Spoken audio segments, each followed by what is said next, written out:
untuk semakin menghayati imannya. Itu yang bisa saya katakan. Jadi, kalau ini di kelas saya katakan, kenapa kamu milih nyanyian itu? Karena ini. Oke, baik. Ya, dia mempunyai alasan yang tepat. Nah, karena itu saya katakan baik. Tapi kalau saya bilang kepada dia, secara pribadi saya tidak akan memilih nyanyian tersebut, misalnya seperti itu. Karena saya mempunyai prinsip cara pandang yang berbeda. Ya.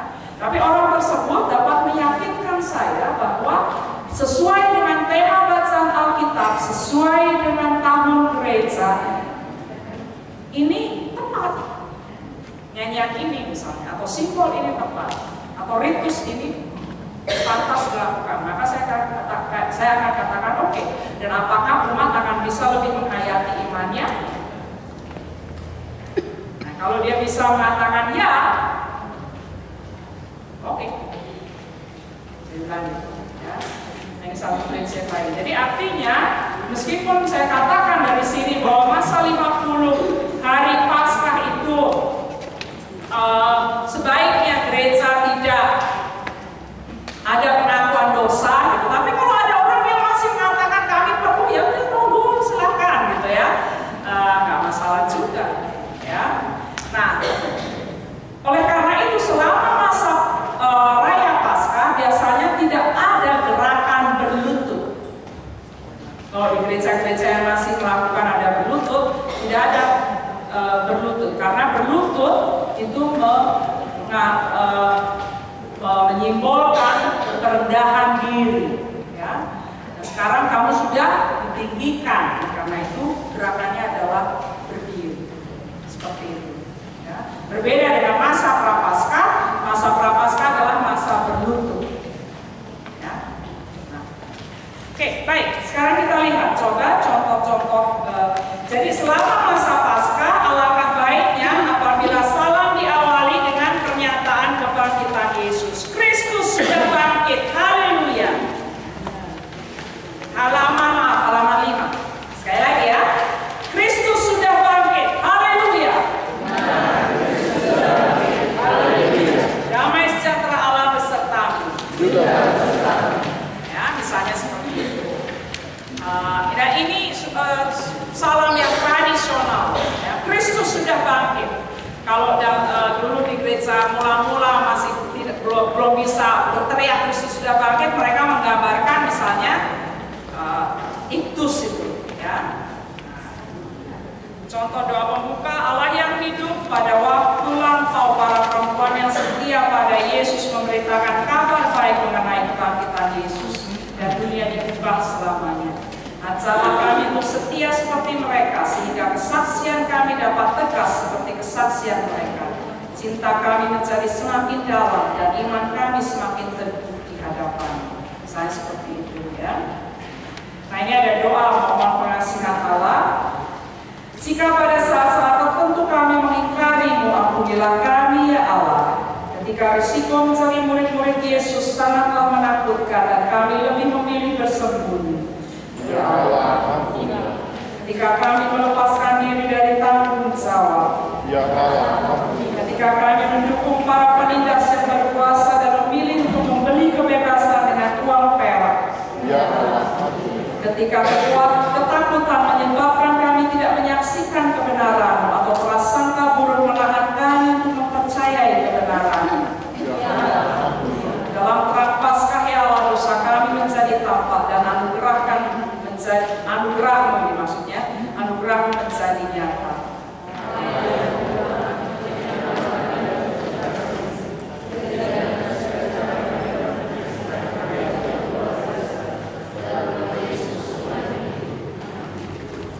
Saya mau membuka satu ada di sini di halaman 6 ada rahasia, tapi saya kira harus sudah. Bagi Bapak Ibu yang lancar berbahasa Inggris, ada teks-teks liturgi yang bagus dari The Book of Common Prayer. Oh, bukan, of Common Worship sebetulnya. Salah, berarti nggak ada di sini. Ada dari mana ya? Tidak ada di sini. Tapi ada contohnya The Book of Common Worship.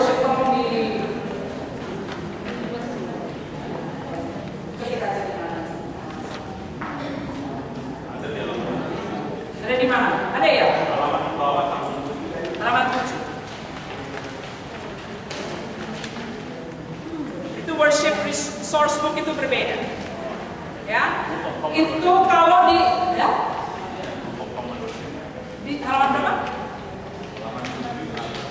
Halaman 7. Oke, baik. Nah, kalau Anda Google, itu akan muncul, kemudian ada PDF. Klik, itu semua seluruh buku yang berisi 1116 atau 1161 halaman muncul semua.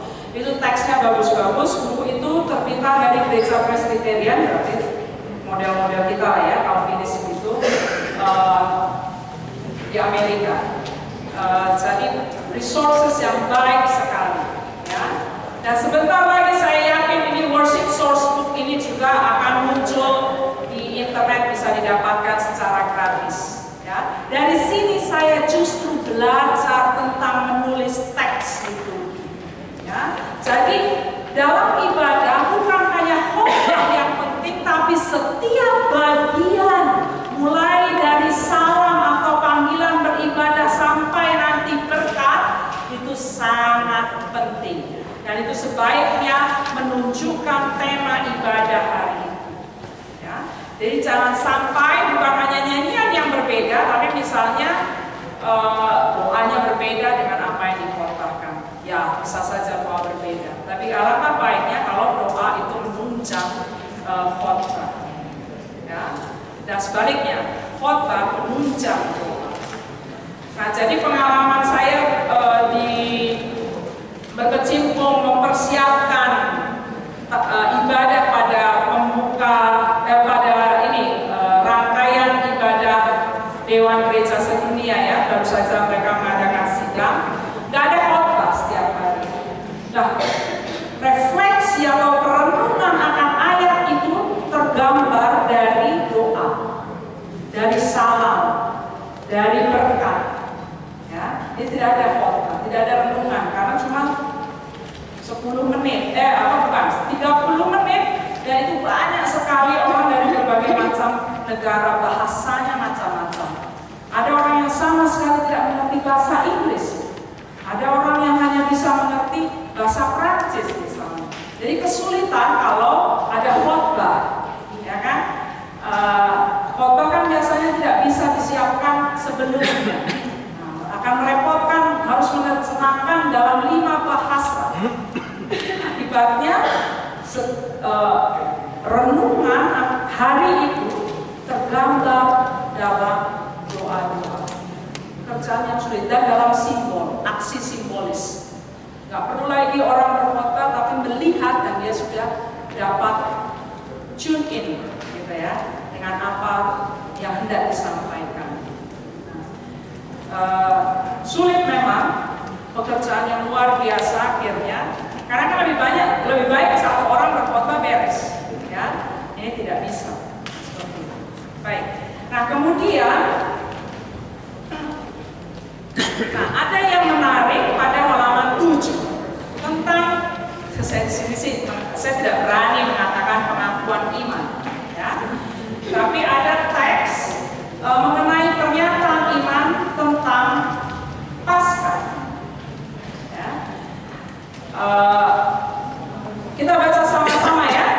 1, 2, 3. Aku percaya kepada Yesus yang menyembuhkan dan Yesus yang ditangkap.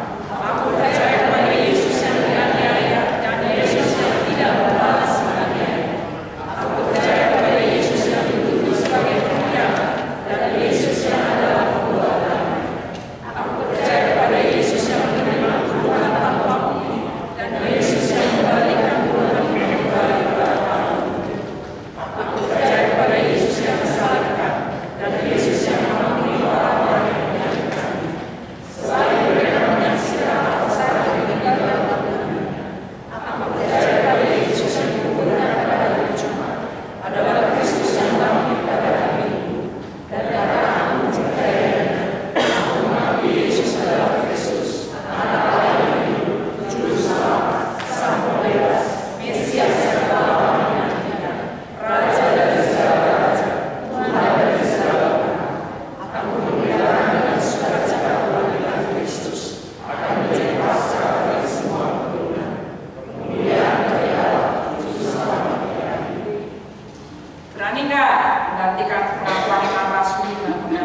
pelaku khotbah.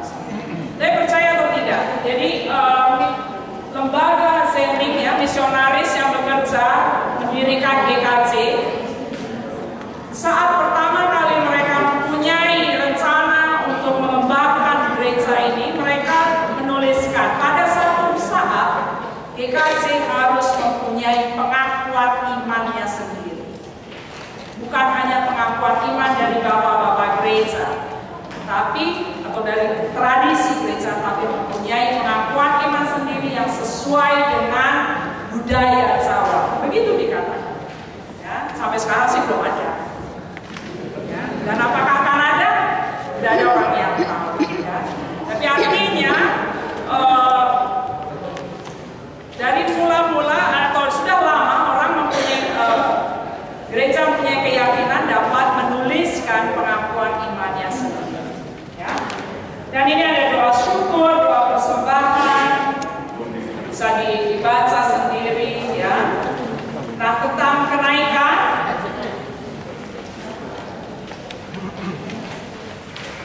ini menarik. Jadi ada kalanya panggilan beribadah atau teks ibadah apapun itu juga menyambungkan ayat demi ayat. Ya, misalnya ini yang terjadi sebagai panggilan beribadah. Hai segala bangsa, bertepuk tanganlah, elu-elukanlah Allah dengan sorak-sorai. Halaman 9.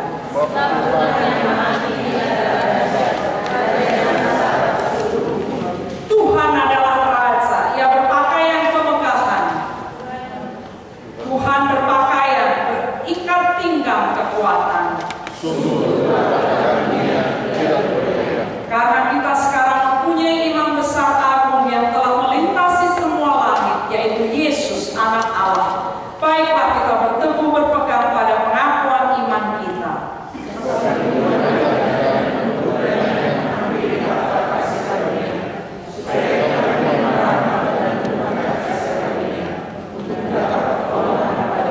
Nah, ini gabungan dari beberapa ayat Alkitab.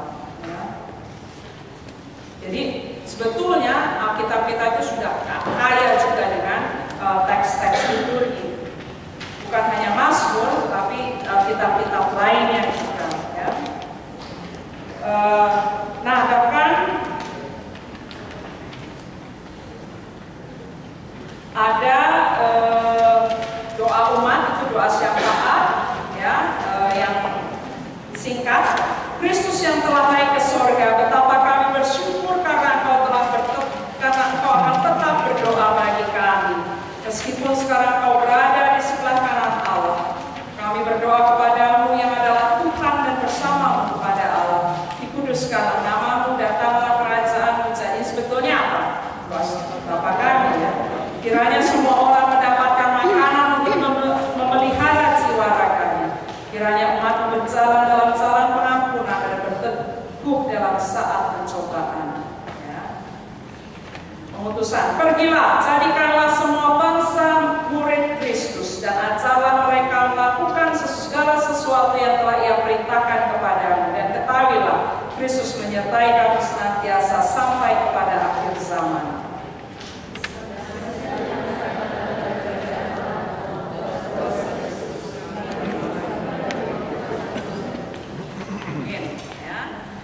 Mau menyanyi?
Tuhan, utuslah Roh-Mu. Jika Engkau mencabut nafas mereka, seluruh ciptaan akan mati dan kembali menjadi debu.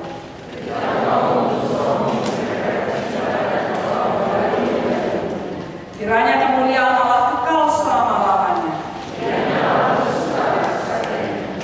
Ya. Kemudian mohon pengasihan, nah ini diselingi dengan nyanyian. Kita nyanyikan ya, dua ya.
Konstruksi sebuah teks itu, ya.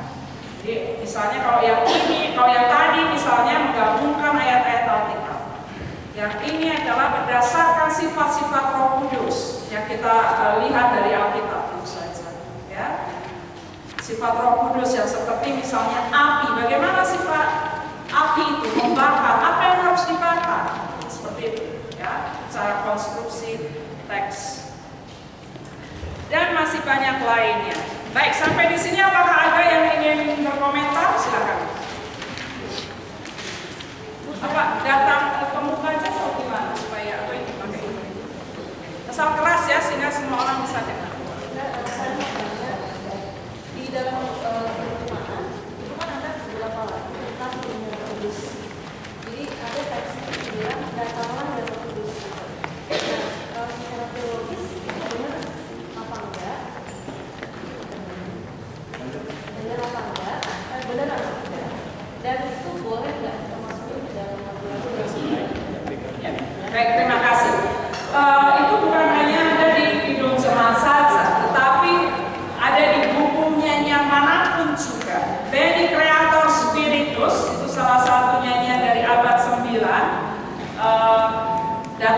Feni itu artinya datang ya.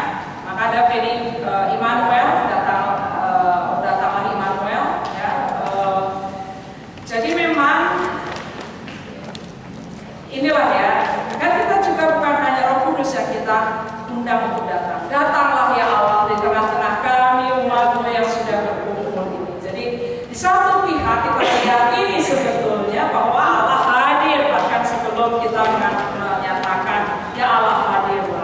Tapi ini bahasa manusiawi juga yang hendak kita mengartikan bahwa kita membuka diri akan kehadiran Allah, akan kehadiran Roh Kudus. Seperti itu. Jadi apakah theologically secara teologis salah? Saya kira justru tepat ya, bahwa tidak selalu kita juga harus menyatakan apa yang terjadi itu kan seperti dialog kan kalau dalam ibadah ya.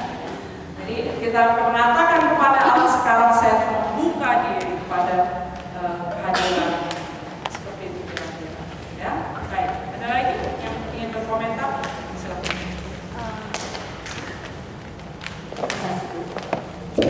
Saya mau menanyakan mengenai ibadah tadi pagi mengenai makan dan minum. Ya. Karena kebiasaan di gereja kami adalah uang ibadah dilarang dipakai untuk makan dan minum. Apakah itu tidak mengganggu kesukaan? Terima kasih Bu. Ini poin yang sangat penting yang sering kali saya dengarkan. Sekarang saya tanya balik. Dan perjamuan kudus itu apa toh? Makan dan minum. Ternyata kita sudah melakukan yang makan dan minum selama ini. Cuma karena diembel-embeli dengan kudus, jadi kita tidak sadar.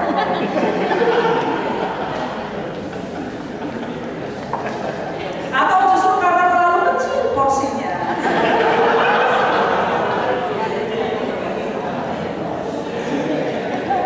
Ya, oleh karena itu ada apa namanya perjamuan kudus ya pakailah roti yang agak besar. dalam kelas pemimpin ibadah kan saya katakan itu ya. Jadi kamu mencuilnya jangan terlalu kecil ya. Kalau terlalu kecil kan orang tidak merasa makan itu. Yang saya bilang gitu. Sekarang pemimpin ya nyuilnya besar, terlalu besar dan dia makan. Padahal nggak habis-habis. Padahal dan memang yang roti yang digunakan juga bukan roti yang yang baik ya. Anak-anak itu kan mahasiswa itu roti apa adanya lah. Nah akibatnya terus dia kesel bukan? Dan dia mau mengucapkan sesuatu. Saya bilang nggak bisa, kamu harus habiskan dulu. Bagaimana orang mengucapkan sambil makan itu nggak sopan dalam budaya kita juga ya. Jadi ini masalah memang. Gereja kita tidak ingat lagi bahwa perjamuan kudus adalah makan bersama. Jadi sebetulnya praktik makan bersama itu yang yang tadi kita lakukan berakar dari perjamuan kudus itu sih. Jadi jangan takut. Jadi kalau misalnya ada yang mengatakan tapi ini nanti kotor sekarang, ya bagaimana perjamuan kudus juga ada kemungkinan menumpahkan anggurnya malah pahit, tambah parah kok karena anggur kan lengket dan susah untuk hilang kalau modalnya itu ya. Kalau dia tumpahnya misalnya di kain susah sekali dia hilang, gitu ya. Memang ada sih.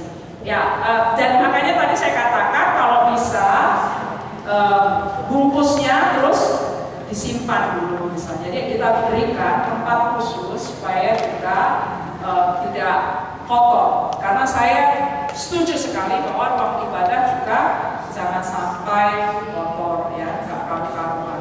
Ya, ada lagi. Tadi Ibu bilang. Memang tadi Ibu bilang bahwa tidak ada ibadah yang benar atau salah ya Bu. Tapi saya ingin sekali pendapat Ibu. Jadi di masa pasca sampai Pentakosta, saya dari baru kami sudah berencana. Karena pertimbangannya adalah begini Bu, dari sejak pasca sampai Pentakosta sampai hari raya kenaikan itu banyak waktu kosong gitu ya Bu. Maksudnya tadinya perayaannya dari Rabu Aku, Prapaskah kan banyak. Kemudian seperti kosong hanya ibadah Minggu Paskah biasa sampai dengan hari kenaikan dan Pentakosta. Jadi kami ada ide untuk membuat malam doa Bu, berturut-turut mengisinya setiap minggu. Jadi selama 7 minggu memang malam doa pertamanya dimulai 1 hari sebelum Kamis Putih. Dan panggil gaya doanya adalah Dr. Sebu. Nah, jadi saya tadi kalau sedikit jelaskan bahwa sebenarnya Dr. Sebu cocoknya adalah mungkin hanya di Jumat Agung dan Sabtu Sunyi, karena kemudian sudah jadi perayaan di dekat Kau Paskah. Gimana menurut Ibu? Saya mengatakan demikian karena kontemplatif saja, ya, meditatif itu gaya ibadah teze itu kontemplatif, tapi teze itu bisa ibadah bisa dilakukan kapan saja. Dan kalau sudah masa Paskah lebih enak lagi karena nyanyian teze kan banyak haleluya. Jadi saya dengan bebas bisa nyanyikan haleluya, haleluya, haleluya, haleluya.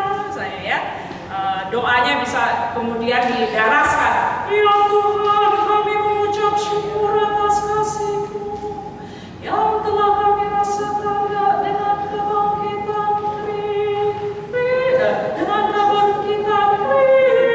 Kristus. Haleluya.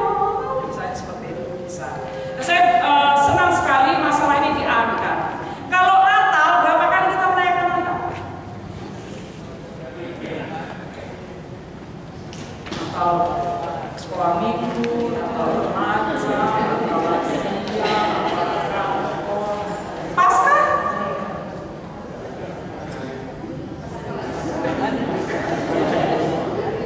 Jadi kalau mau bikin perayaan Paskah banyak-banyak, itu ada waktunya tuh 50 hari, 50 Paskah.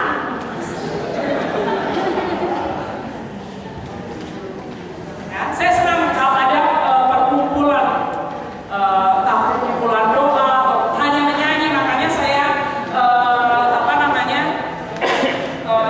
di makalah saya juga saya tuliskan bagaimana kalau misalnya ada konser.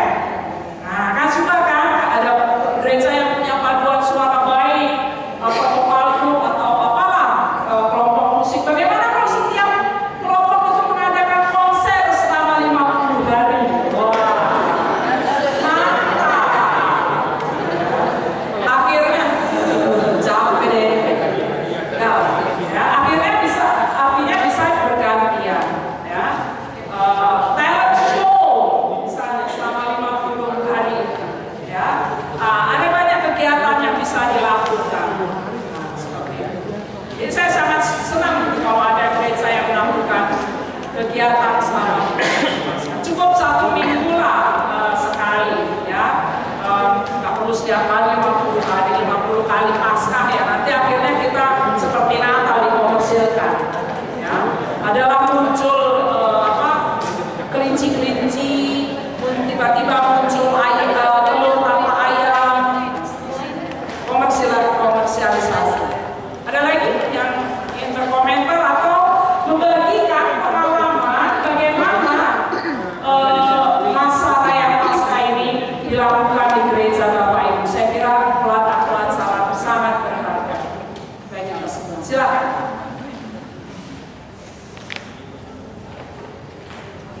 Terima kasih. Menyambut tadi dari Ibu Bayu baru ya, pada dasarnya tidak ada ibadah yang paling bagus atau yang bagaimana gitu.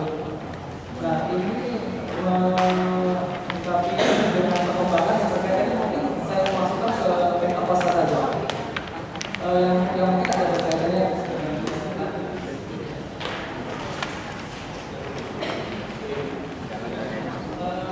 Habis baterainya seperti ini.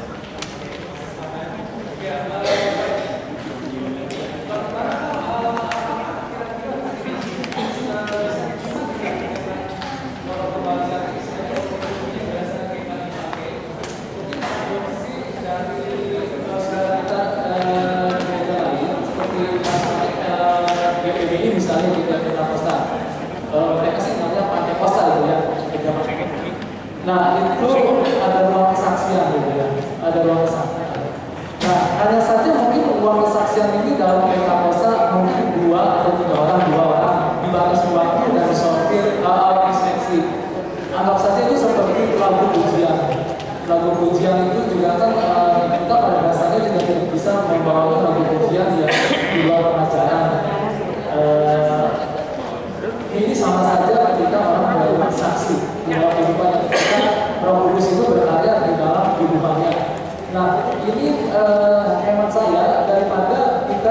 ke tradisi yang tadi, Bu.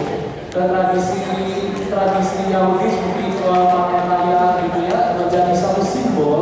Sebetulnya juga itu kalau dipertanyakan kan sebenarnya Tuhan Yesus juga pernah berkata, kamu menggunakan tradisi istilahnya hanya untuk meniadakan buku atau beritahu kayak seperti itu.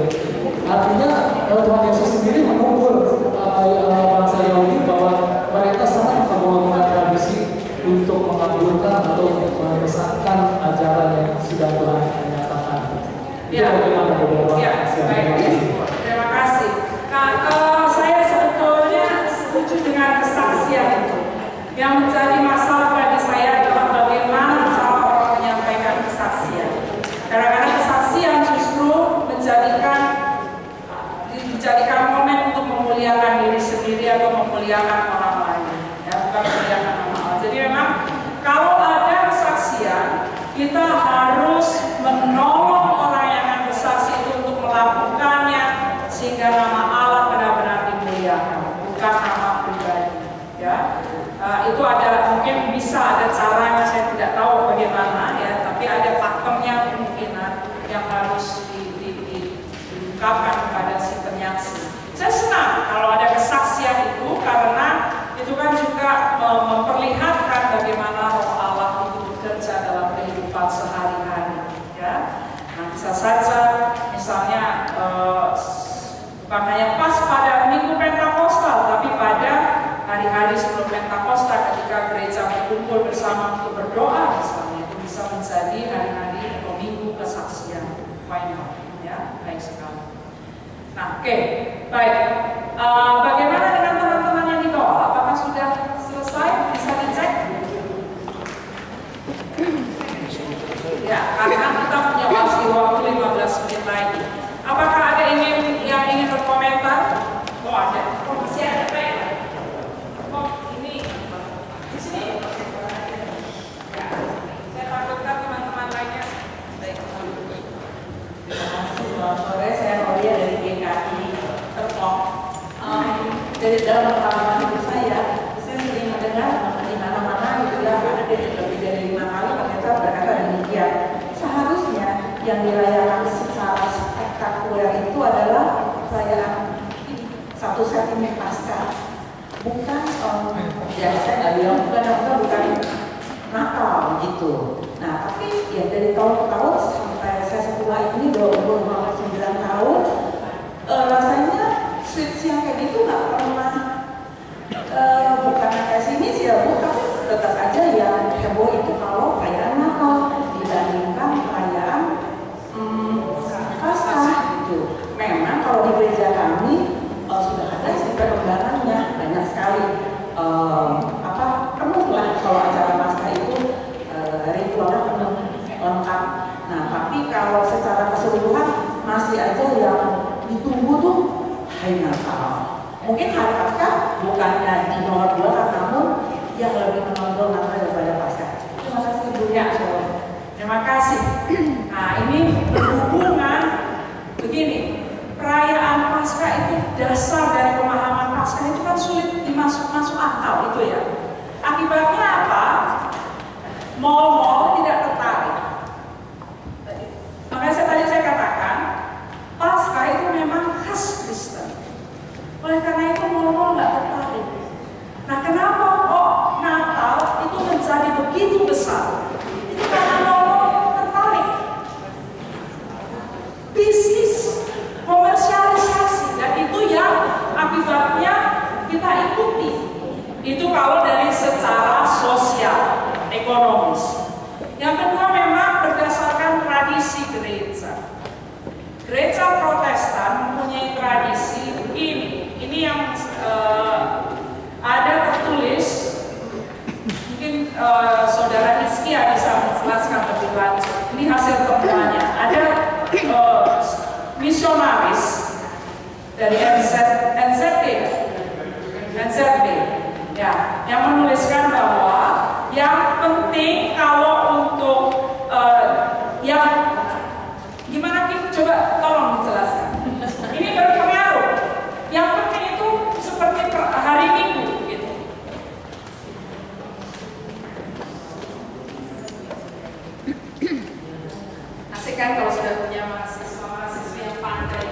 Ya.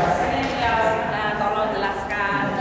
Ya, jadi tradisi utama tradisi di gereja Jawa Barat itu kan dari NZV, Badan Zendingnya, dan pada waktu itu gereja di Belanda secara umum memandang hari Minggu itu sebagai hari istirahat, dan itu terus berlangsung sampai kita saat ini hari istirahat, dan di hari Minggu itu kita tidak boleh melakukan rutinitas. Tapi dipandang perlu satu hari raya lagi dalam satu tahun selama satu kali untuk juga merayakan tidak melakukan rutinitas tersebut. Oleh sebab Paskah dan Pentakosta jatuhnya hari Minggu, sehingga dicari lagi hari raya lain yang bisa dilaksanakan di bukan di hari Minggu, dan kemungkinan besar hanya jatuh di tanggal 25 Desember. Jadi oleh sebab itu, hal itulah yang membuat perayaan Natal menjadi hari raya khusus dari adat Kristen pada saat itu.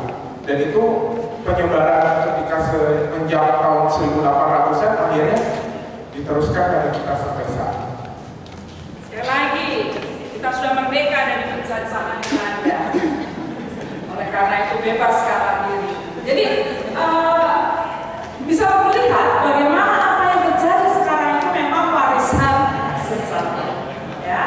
Nah, oleh karena itu kalau kita mau mengatakan bahwa kita membutuhkan sebetulnya perayaan-perayaan khusus semacam ini untuk lebih menghayati iman saya pada Kristus, pada Allah, pernyataan kasih Allah, maka bebaskanlah kita dari tradisi. Juga sama seperti yang Bapak katakan. Ya. Jadi ada dasarnya juga untuk mengatakan bebaskanlah dari tradisi, tapi sekaligus juga rayakanlah tradisi. Jadi kapan ini kira-kira kita harus membebaskan diri dari tradisi dan kita merayakan tradisi?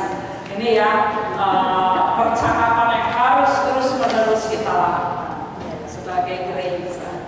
Ya. Tidak akan putus, tidak akan pernah berhenti, dan kita tidak akan bisa selesai percakapan. Baik, ada lagi bisa. Iya. Mau ini aja pendapat Bu Esther gimana kalau pengertian Rabu itu kita buat dalam bentuk ibadah pujian dan penyembahan. Jadi paduan-suara menyanyi nanti, tapi ada pokok-pokok intinya ya. Jadi pertama penyembah Tuhan, pengampunan Tuhan, kemudian pengakuan dosa sebagai dosa, dan bersyukur atas pengorbanan Yesus yang menyelamatkan kita. Tapi dan cara untuk pujian dan beribadah. Bagi saya mau dibuat model apapun juga tidak masalah, asalkan intinya itu tersampaikan. Inti ibadah Rabu apa toh? Nah, sekarang masalahnya apakah nyanyian paduan suara itu mengarah pada maknanya? Nah, dan apakah ada memang pengolesan ya, untuk menyadarkan pada diri kita dan bahwa kita itu memang aku.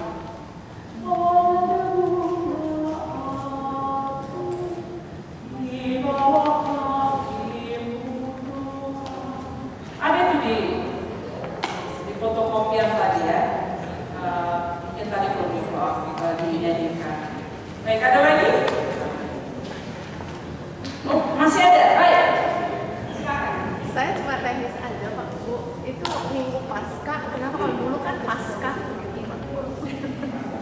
Ada tulisannya. Kalau mau yang spelling yang benar adalah Paskah, ya Paskah itu dari bahasa Yunani. Nah, saya sih tidak masalah Bu pakai Paskah, nggak masalah. Yang artinya adalah melampaui atau melewati, ya. Asalkan jangan dibacanya pasca, nah berbeda lagi. Ya, harus pasca. Ya.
adat istiadat orang Batak sehingga gagal.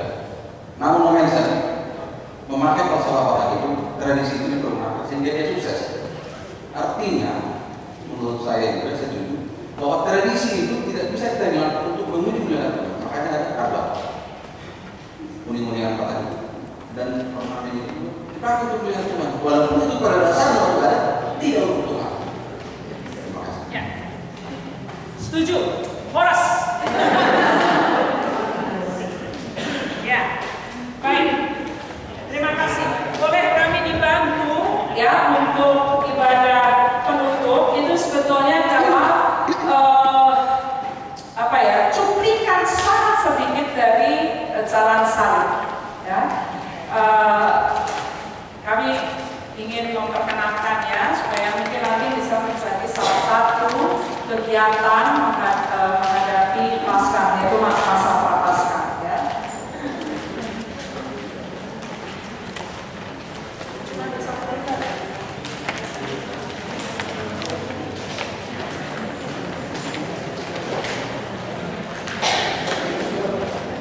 Ya, kami membutuhkan satu orang pembaca Alkitab. Siapakah yang bersedia? Dua apa deh? Karena ada dua tempat penghentian, ya. Jadi nanti Bapak, Pak siapa namanya Pak? Pak Jonet, tolong baca Mas Markus.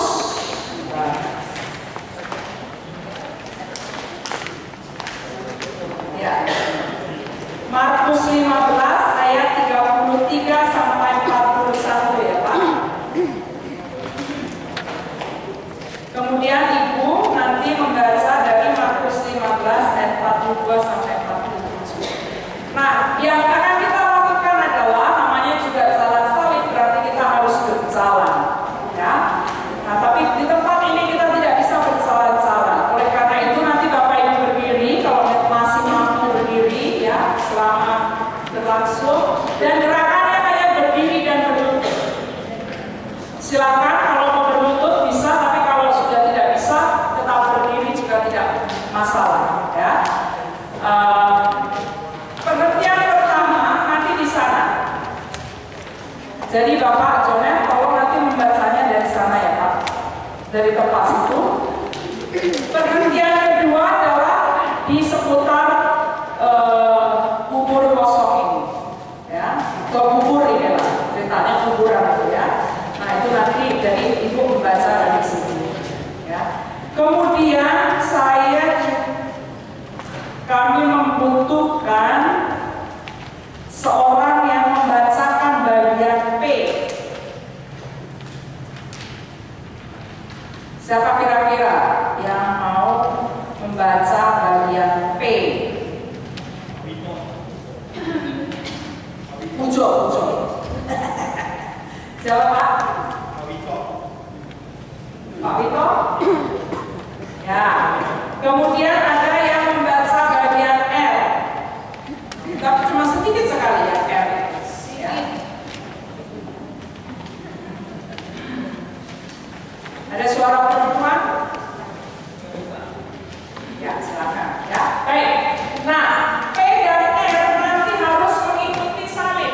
Jadi siapa yang langsung pemegang salib ya? Salib itu ya akan dibawa berkeliling dengan Alkitab besar itu. Jadi Bapak dan Ibu nanti bisa membaca dari Alkitab besar. Satu orang membawa Alkitab. Siapa yang membawa Alkitab?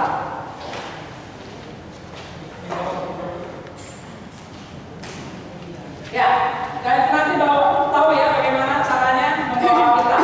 Jadi bacanya dari Alkitab besar itu, ya.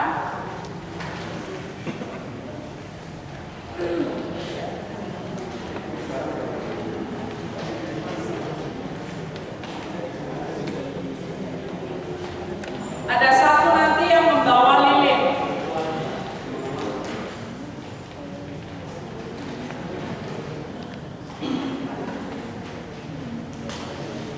Oke, nanti dari mahasiswa Jadi P, R, pembaca Alkitab, mengikuti jalannya salib itu. Ya, nanti jadi salibnya. Ya, lanjut. Tolong perhatikan nanti di situ dan berjalan ke sini ya, untuk ke sana. Dan ketika para petugas ada di belakang sana, berarti kita harus menghadap ke belakang situ, ya, searah dengan tempat mereka berjalan. Ketika nanti berjalan, terus kita mengikuti mereka, arah pandang mereka.